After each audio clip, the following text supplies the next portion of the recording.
Subscribe to our channel and press the bell icon to never miss an update from RAU'S IAS. Do not forget to subscribe to our Telegram channel for all the updates and materials. Hello and welcome to Daily News Simplified, an answer to what, why and how of newspaper analysis from the perspective of civil services examination. Today we have taken up daily edition of The Hindu newspaper dated 6th of January 2022. The articles which we are going to cover today has been displayed on your screen, and let us now begin the discussion. So the first article which we have taken for today's discussion appears on page number 5th, which happens to be a regional news. But the topic which it tries to raise is of utmost importance for us, which is criminalization of politics. Because the Election Commission has said that they are not going to allow use of muscle or money power in the elections in Manipur, which directly denotes the concern raised by Election Commission as far as the trends of criminalization of politics in India is concerned. And this is a matter which society in general should be extremely concerned about. But even more so a UPSC civil services candidate. Because under GS paper 2 there is a line in the syllabus which says Parliament and state legislatures and issues arising out of these. And so all the trends which can be clearly delineated as far as elections, members of parliaments or legislative assemblies are concerned becomes important for you. And criminalization of politics is important trend.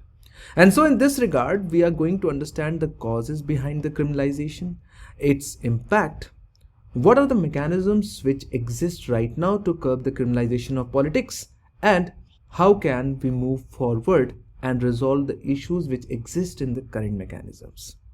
Let us now begin the discussion. And so before anything, first let us understand what criminalization of politics actually means. And so as the name itself suggests, it is the participation of the criminals in politics, which includes that criminals can contest the elections, get elected as member of parliament and members of legislative assembly, and also become political holders in the political parties of our country.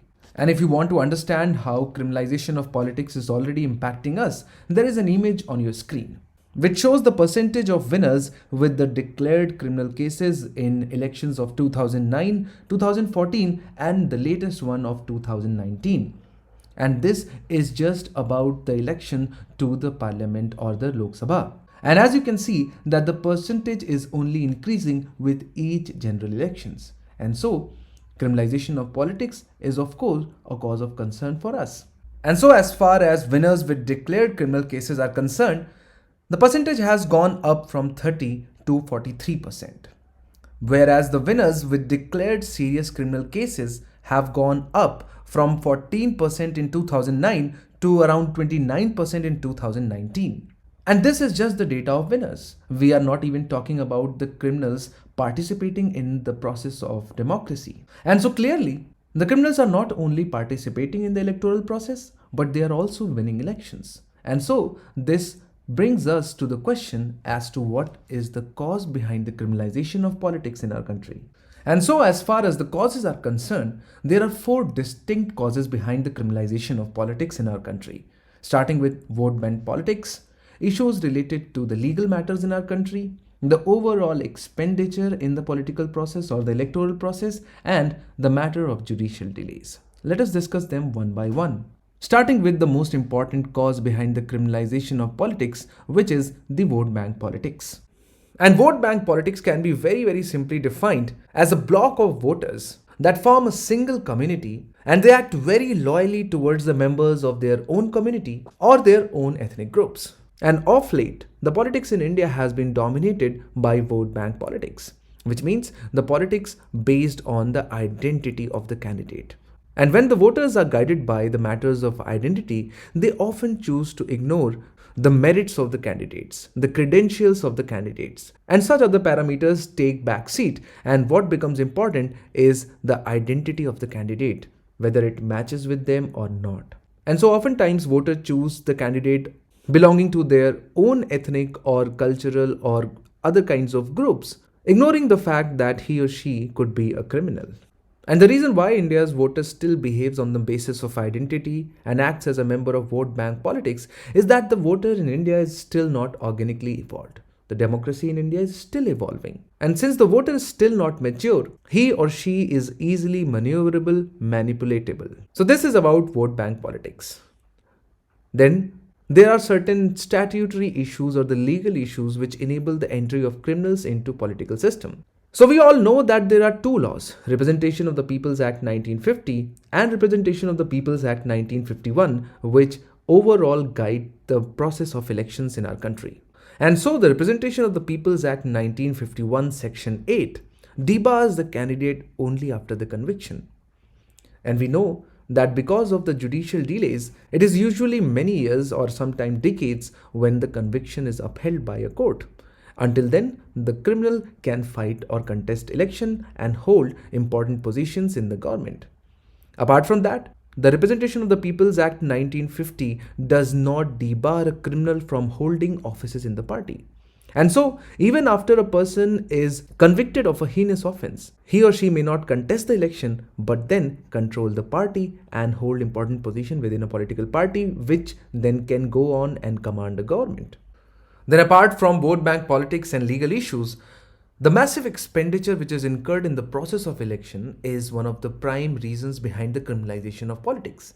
Because criminals, with their loads of black money, along with the muscle power, make them the best candidates to win the elections. Apart from winning their own elections, they fund the political parties in their electoral campaigns, and hence they are one of the most suited and favorable candidates when it comes to the ticket distribution.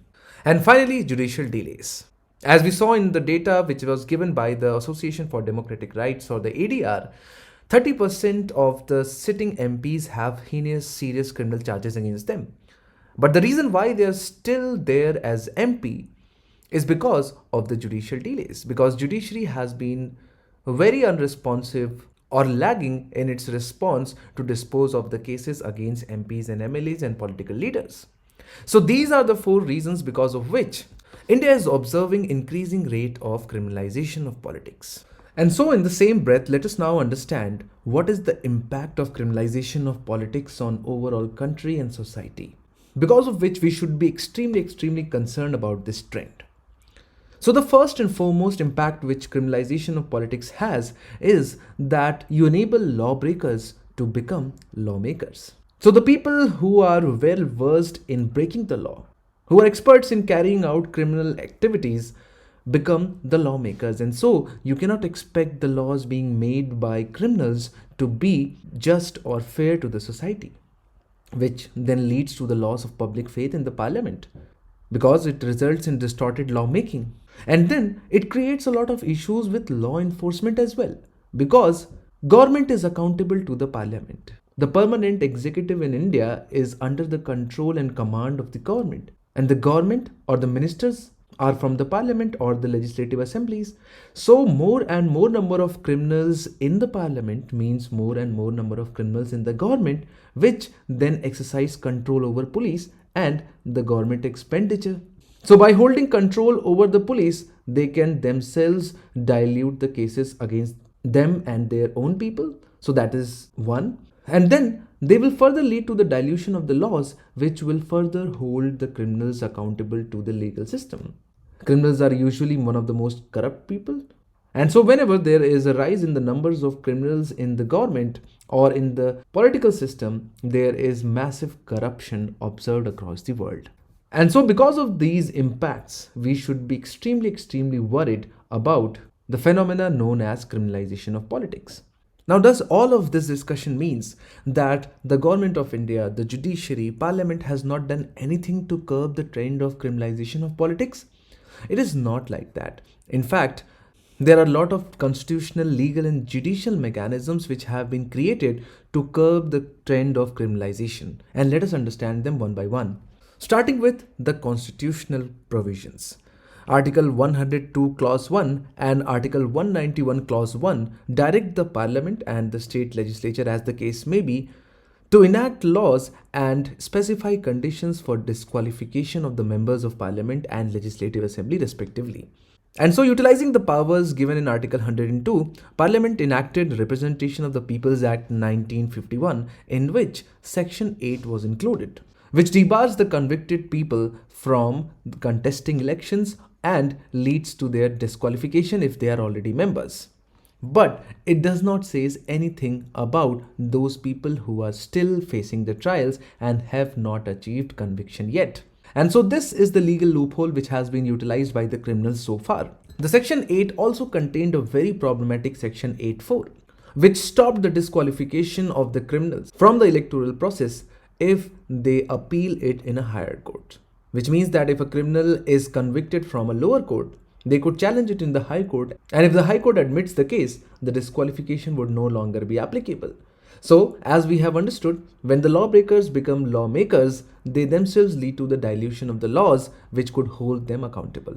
But the Supreme Court came to the rescue in Lily Thomas case in 2013, which then removed the section 8.4, which actually enabled the perpetuation of the criminals into the electoral process, which essentially means that if a person is convicted by any court in India, then they would be debarred from the electoral process for many years.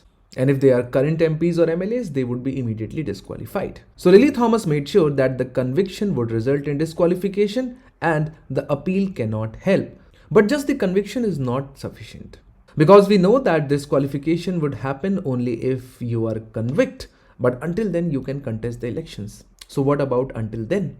And so the two cases of Lok Prahari versus Union of India and Public Interest Foundation versus Union of India are very, very important, in which Supreme Court instructed the Election Commission to mandatorily disclose the criminal antecedents of all the contestants across the country. So because of these two Supreme Court judgments, we see all the candidates declaring what are the criminal cases which are pending or ongoing against them. So these are the constitutional, legal and judicial measures which have been taken to curb the criminalization of politics. But despite these measures in existence, we are still seeing an increasing trend. And so what can we do about it?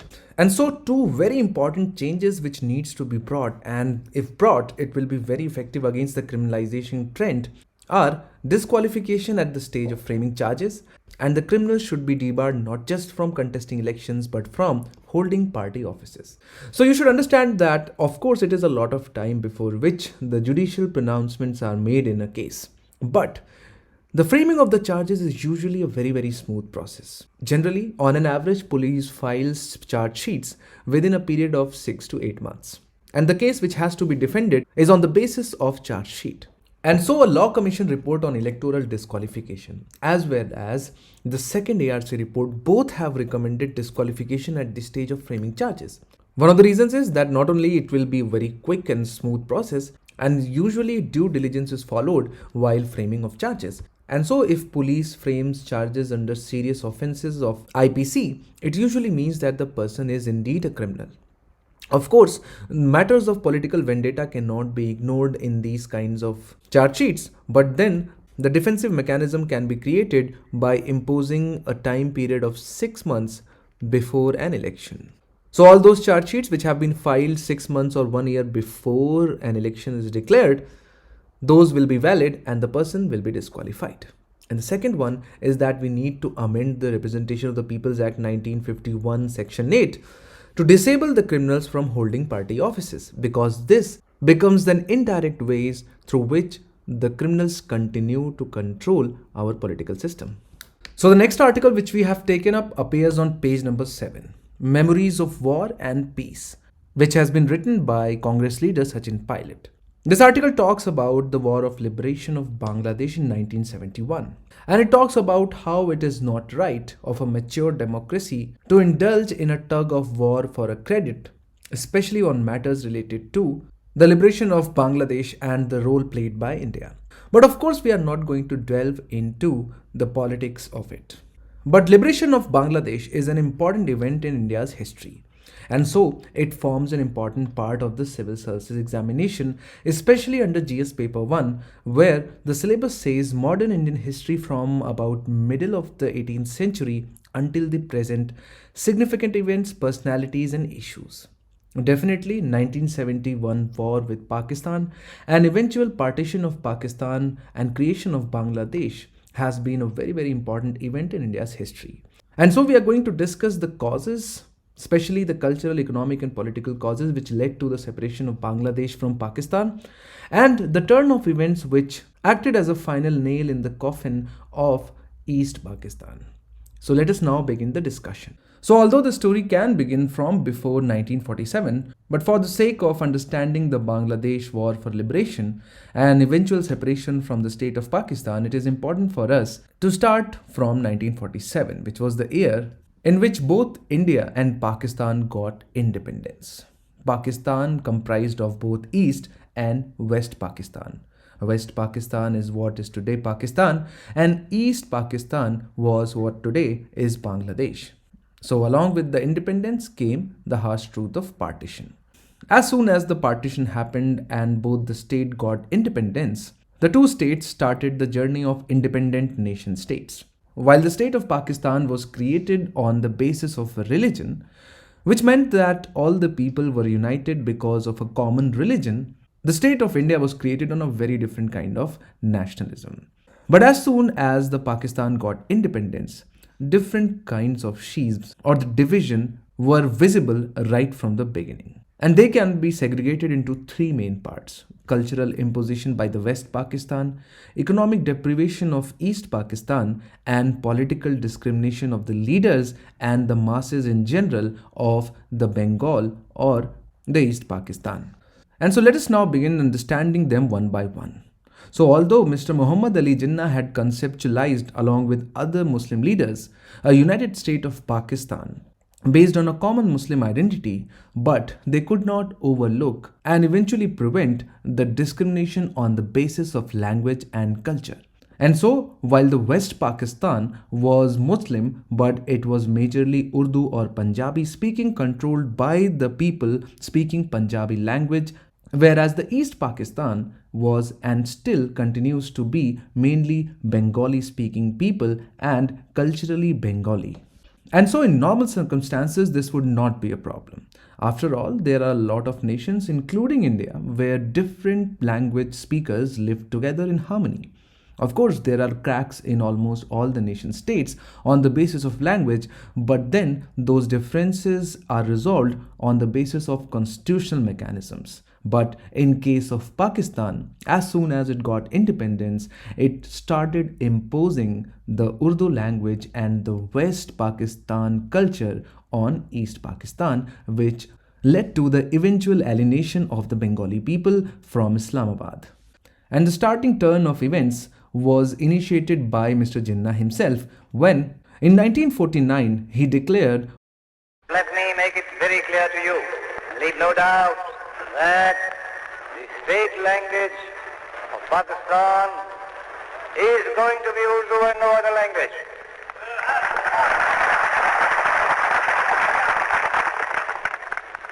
And anyone who tries to mislead you is really the enemy of Pakistan. All the work of government and administration had to be mandatorily carried out in Urdu. This was the first event which outraged and anguished the Bengali population of East Pakistan. And so this laid the foundation of the eventual crack which will lead to the separation of East Pakistan from the state of Pakistan and form a new country of Bangladesh. This was not only an unpopular decision but also an anti-commonsensical.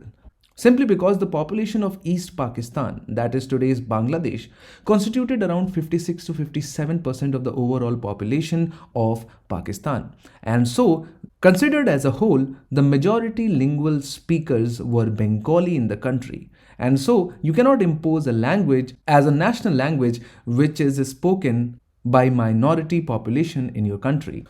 Then the cultural imposition would still be manageable had it not been for the economic deprivation of the eastern Pakistan. Now you have to appreciate the fact that managing a satellite kind of remote location of a state is not easy to start with.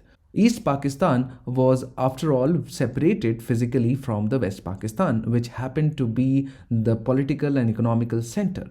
But then that locational disadvantage of being physically or geographically separated could have been bridged by the transfers from the federal government. After all, East Pakistan was one of the prime producers and still continues to be the prime producer of jute products. And in 1940s and 50s, jute was one of the most important industrial products across the globe. Apart from that, there were a lot of thriving industries apart from agriculture, which held the revenues to the West Pakistan, which flew from Dhaka to Islamabad.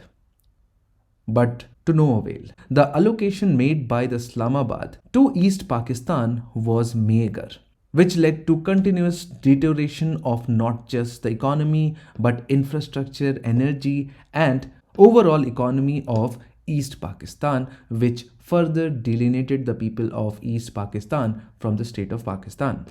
And as if the cultural imposition and economic deprivation were not sufficient, political discrimination by the West Pakistan and the Pakistan state as a whole of Bengali people was the final nail in the coffin. Because beginning 1970, Pakistan faced its biggest internal crisis. The country's first general election produced a split verdict. Zulfikar Ali Bhutto's party emerged a winner in West Pakistan, while the Awami League led by Sheikh Mujibur Rahman swept through East Pakistan. The Bengali population of East Pakistan had voted to protest against the years of being treated as second-class citizens by the rulers based in West Pakistan. Now, because of the higher population and hence the higher representation of the Bengali people in the central parliament, Mujibur Rahman was set to become the Prime Minister of whole together Pakistan. But the Pakistani rulers were not willing to accept the democratic verdict, nor were they ready to accept Awami League's demand for federation. And so, instead of recognizing the rightful claim of Awami League to the central parliament, in early 1971, the Pakistani army arrested Sheikh Mujibur Rahman and unleashed a reign of terror on the people of East Pakistan. In response to this, the people started a struggle to liberate Bangladesh from Pakistan. And immediately after the arrest of Sheikh Mujibur Rahman, Awami League declared the independence of East Pakistan from West Pakistan, and hence a new nation state was born in the form of Bangladesh.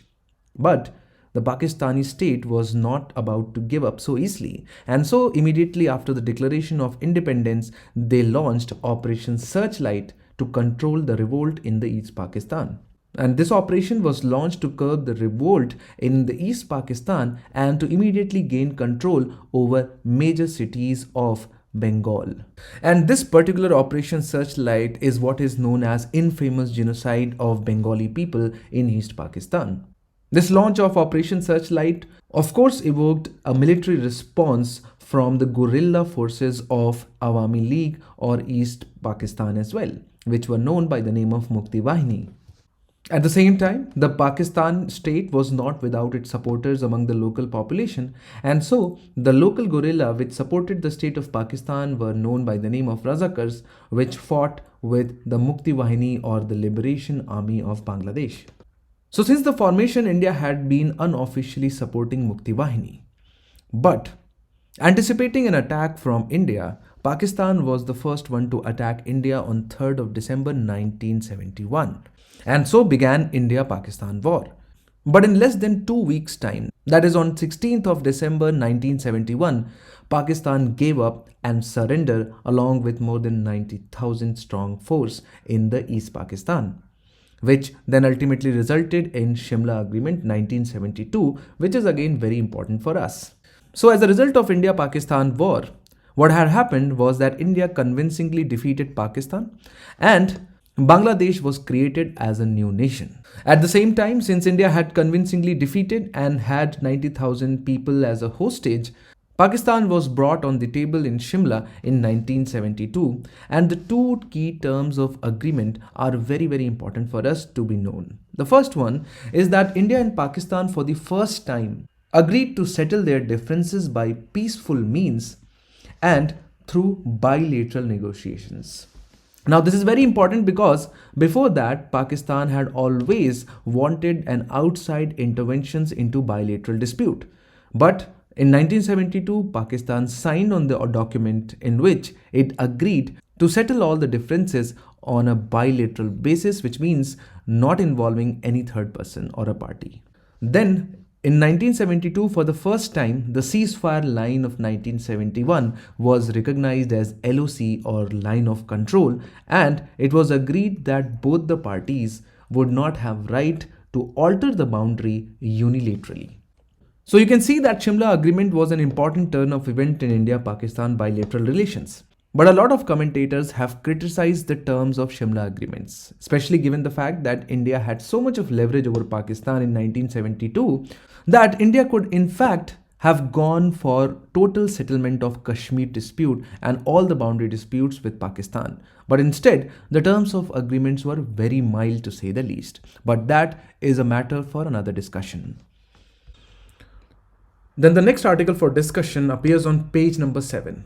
A string of jolts for the Maoists. The article says that the growing rift between tribal leaders and non-tribal leaders is a major issue in the CPI Maoist, which is a banned outfit mainly responsible for internal security concerns in our country. Now, if you have a look at GS3 syllabus, under it, there is a line which says linkages between development and spread of extremism. Now, the matters related to law and order and internal security are looked after by Ministry of Home Affairs, and it publishes an annual report every year. And this is a screenshot from the 2019, which is the latest report of MHA. And let us just look at the first paragraph of the report. It says, internal security issues in the country can broadly be categorized as follows: terrorism in the hinterland of the country, left-wing extremism in certain areas, security situation in Jammu and Kashmir, and insurgency in the northeastern states. So when UPSC expects you to be aware about the internal security challenges, these are the 4 internal security challenges which you should prepare for the mains examination. And of course, left-wing extremism appears prominently over there. UPSC has asked question both in 2015 as well as in 2018. In 2015, UPSC had asked, the persisting drives of the government for development of large industries in backward areas have resulted in isolating the tribal population and the farmers who face multiple displacements with Malkamgiri and Naxalbari foci. Discuss the corrective strategies needed to win the left-wing extremism doctrine affected citizens back into the mainstream of social and economic growth. In 2018, UPSC asked, left-wing extremism is showing a downward trend, but still affects many parts of the country. Briefly explain the Government of India's approach to counter the challenges posed by LWE. And so, keeping in mind these past year question paper as well as the syllabus, we are going to first understand what NAXALISM actually is, what is its ideology, how due to the government deficit, due to various issues related to the constitutional and legal measures, it spread in so many states and districts in our country. And finally, since last 10 years, we are seeing a decline or a downfall in left-wing extremism threat. And so what government has done right in order to achieve this reduction in Naxalite activity in the central regions of our country. So let us now begin the discussion. Starting with understanding what Naxalism actually is. So Naxalism is a far left violent movement which aims to overthrow the government of India through people's war. So it basically wants to replace the Indian state through a violent and a guerrilla movement. According to the recent MHA release, it is currently impacting more than 80 districts scattered around 11 states in our country. So you can easily understand how widespread the spread of Naxalism is, although it has decreased through time, but it is still prevalent in many areas. If we talk about Naxalism, from where does this word comes from? It comes from a village known by the name of Naxalbari in Darjeeling district of West Bengal. Because this whole movement is derived from there. Because in 1967, peasant revolt against landlords in Naxalbari village in Darjeeling district of West Bengal went out of control and police opened fire on them, and there began this violent movement which actually claims to base its ideology on 3 important people. First is Marx and Engels, and the second is Mao Zedong. Now if we talk about left or far left movement, most of them derive their ideology from the same set of people, Karl Marx and Friedrich Engels. So what was their actual ideology? So according to them, all social relations and state structures in an elitist or a capitalist society are quite exploitative in nature. And since they are exploitative in nature, they need to be replaced. And so according to Naxals, the current Indian state is based on similar capitalistic or semi-feudal setup. And so it needs to be replaced. But there are various ways of replacing a government or a state, but they talk about a revolution. Only a revolution can change this exploitative setup. And so, whoever bases his or her ideology on Marx believes that only a revolutionary change through active means can end this.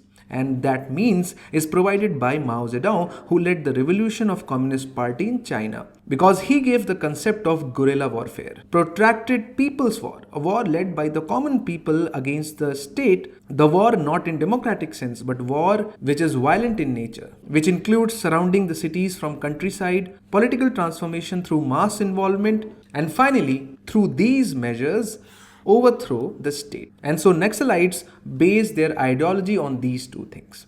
And so whenever you read news articles related to some Naxalite activity, they basically deal with attack on prominent political leaders, paramilitary forces and police personnel because they want to overthrow the Indian state. But what is the reality of Naxalites? If you look at their overall activity, it seems to be that they are working against the interests of the people they claim to defend.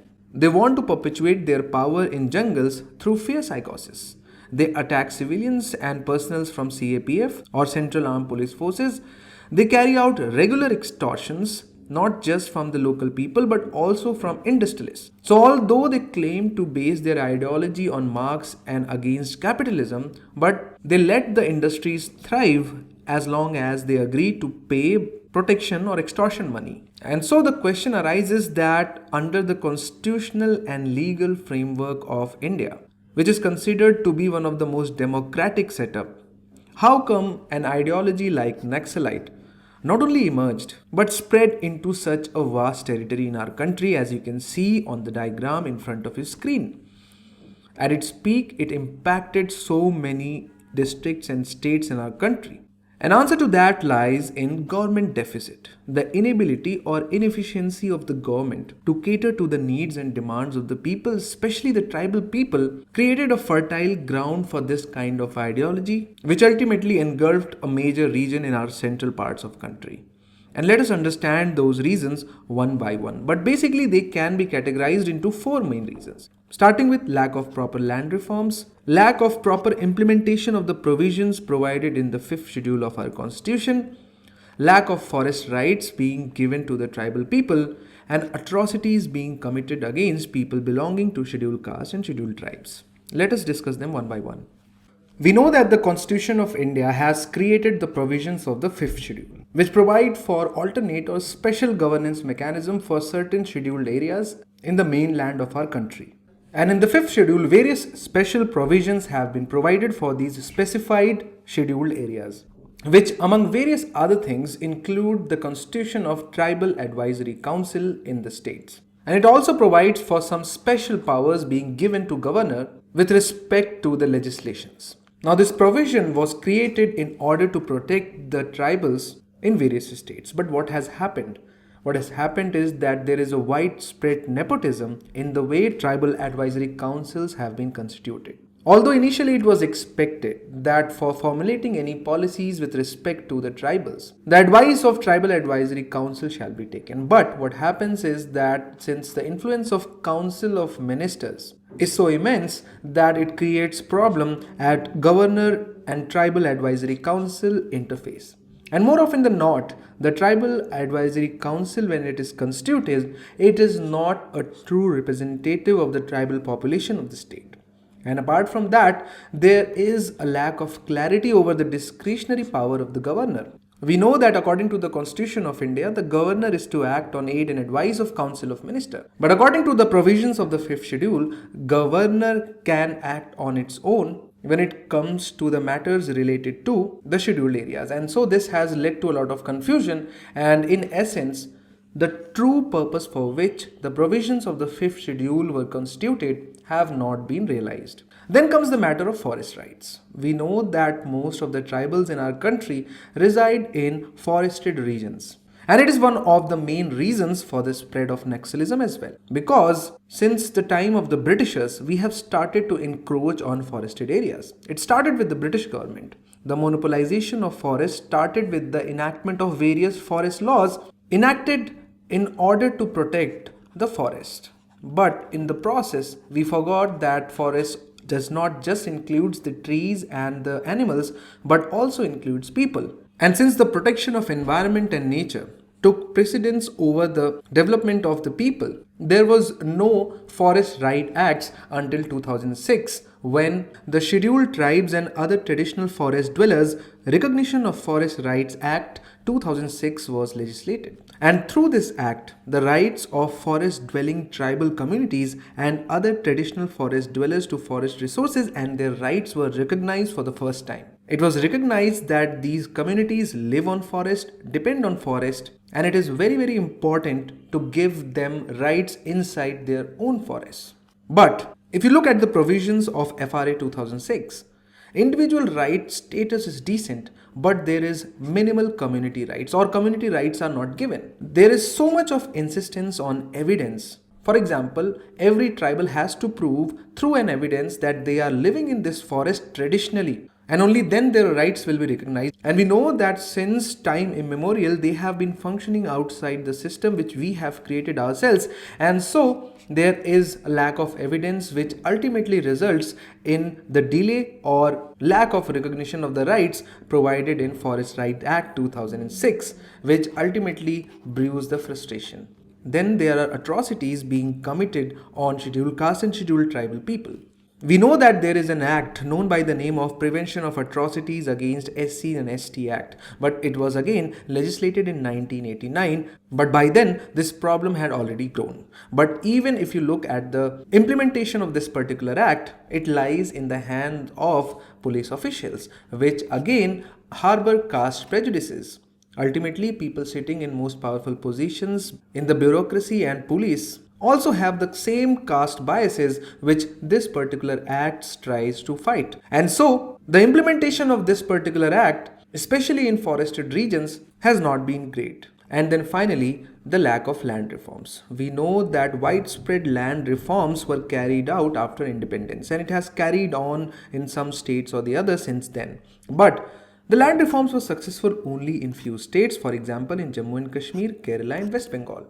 And due to the lack of the political will, most of the steps categorized under land reforms were either not implemented, or if they were implemented, they were not efficient or effective. And so that left the Indian society, especially in these regions, with a lot of landless people.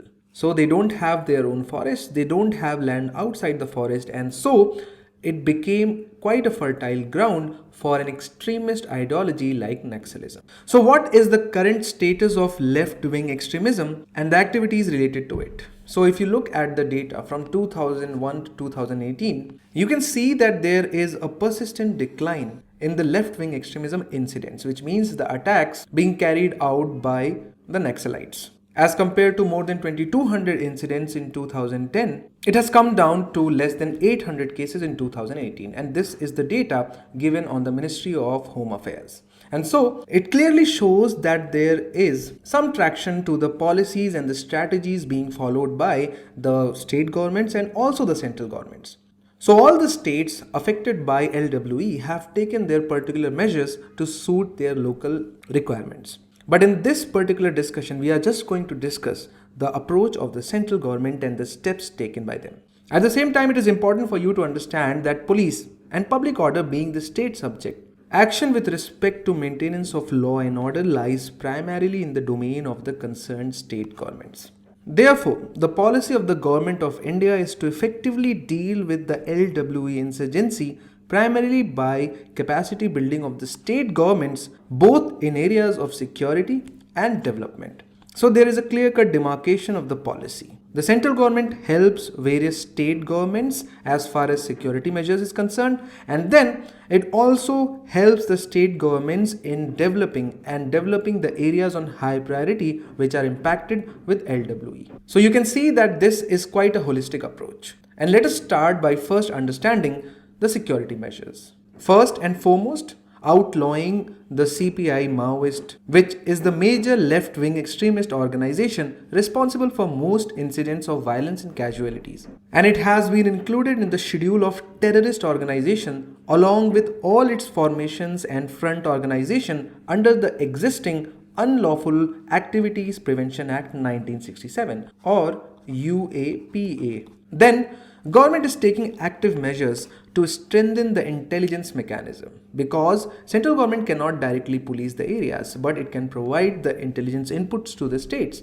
And so in order to counter the growing challenge of LWE activities, several steps have been taken to strengthen and upgrade the capabilities of intelligence agencies both at the center as well as the state level. This includes intelligence sharing through Multi-Agency Center (MAC) at the central level and State Multi-Agency Center at the state level 24/7 basis. These centers enable state and all India level coordination among various agencies involved in countering the LWE. Other steps which have been taken to strengthen the intelligence mechanism include setting up of Joint Command and Control Center at Gaya and at Jagdalpur, which will act as nodal centers to coordinate operation against the CPIM or Naxalites. Then we know that Naxalites take special advantage of the fact that there are limitations in front of the state police, and as soon as you cross the border from one state to another and then from that state to another, you can easily evade the action. And so that is why interstate coordination is a must if you counter LWEs.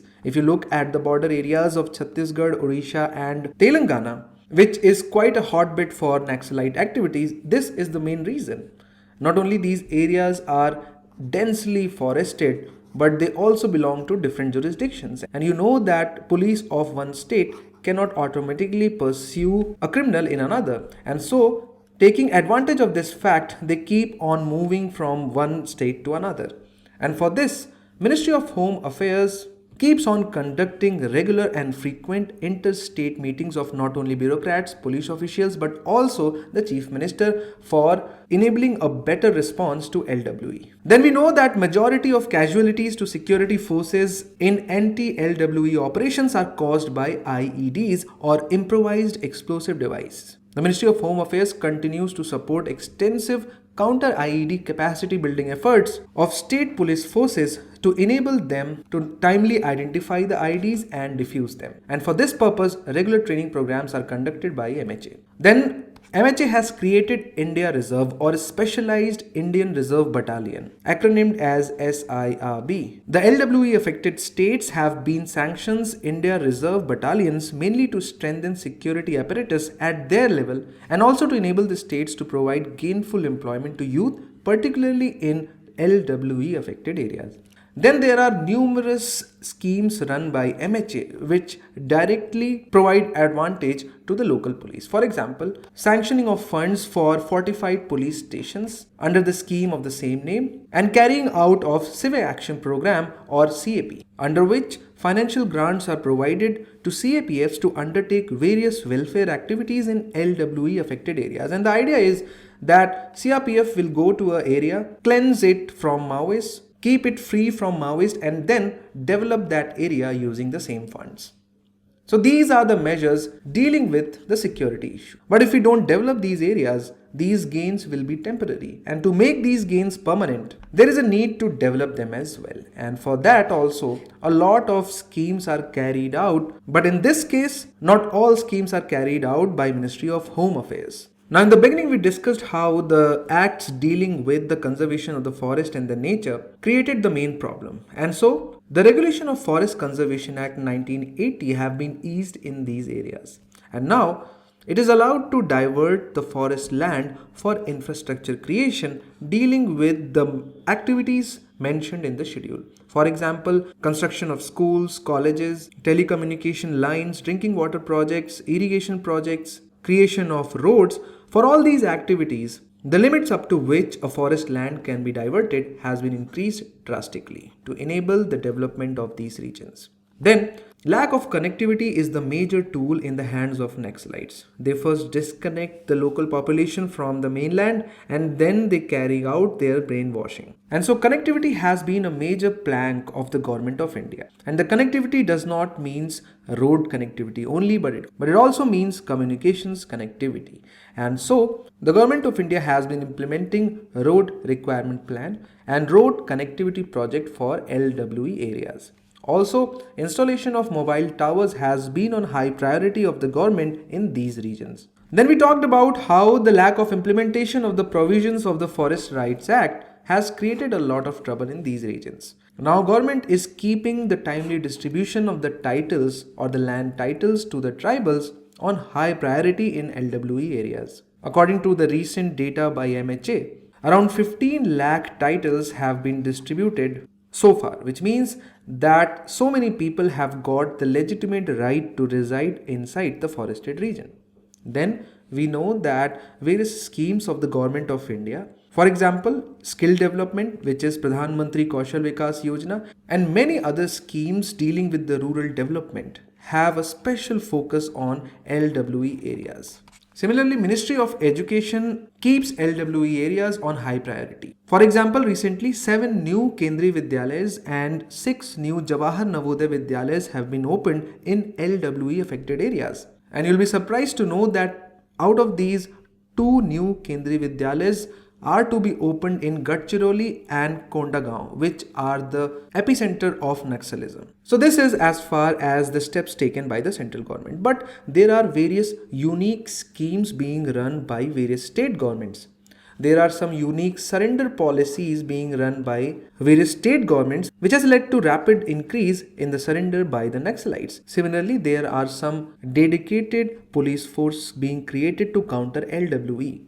And so let us know in the comment section what can be some important case studies to be cited while writing an answer in the mains examination. So this discussion is very pertinent from the perspective of GS3 mains examination, and this discussion we understood the idea behind Naxalism, how it originated, what were the deficits in our legal framework which actually gave rise to the Naxalism, and then finally what has been the government approach to counter left-wing extremism. Let us now move on to the next news. The next article for the discussion does not appear as an article, but rather a data point on page number 7.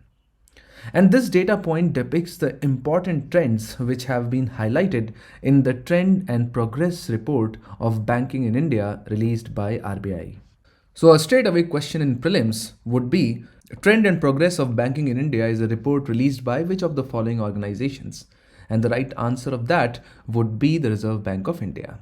And the data point depicts 4 sets of graphs and uses 4 to 5 different key terms which are very, very important from the perspective of civil services examination. And so we thought, why not discuss these key terms and these concepts so that you have better clarity in deciphering these graphs.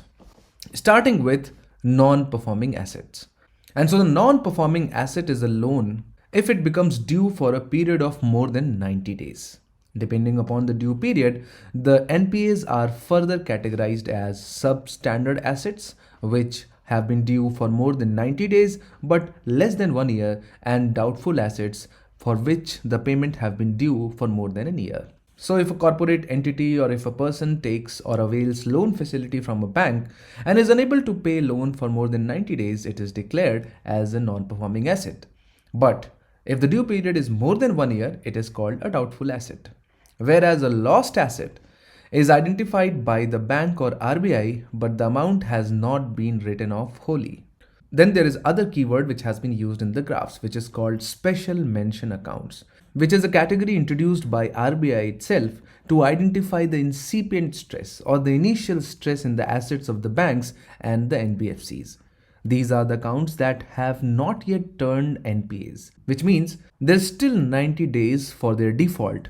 But rather, these accounts can potentially become NPAs in future if no suitable action is taken. And so, there are 3 categories of SMAs, SMA 0, SMA 1, SMA 2, depending upon whether the principal or the interest payment is overdue between 1 to 30 days, 31 to 60 days, and 61 to 90 days. And so you can say that these categorizations are pre-NPA. And you obviously know if the principal or interest payment is overdue for more than 90 days, then the loan is categorized as an NPA. Then we often get to hear term like provisioning coverage ratio. So what is this provisioning coverage ratio? So you see, under the RBI's provisioning norms, the banks are required to set aside certain percentage of their profits to cover risk arising from NPAs. And this is referred to as provisioning coverage ratio. It is defined in terms of percentage of loan amount and depends upon the asset quality. As the asset quality deteriorates, the PCR increases.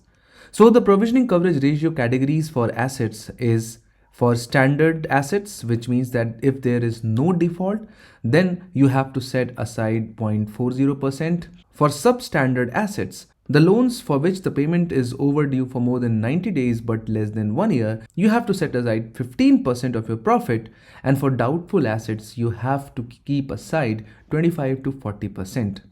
And for all those assets which are lost, you have to set aside equivalent amount of the loan, which is the provisioning coverage ratio becomes 100%. Let us now talk about gross and net NPA. So the gross NPA refers to the total NPAs of the bank, whereas net NPA is calculated as gross NPA minus the provisioning amount.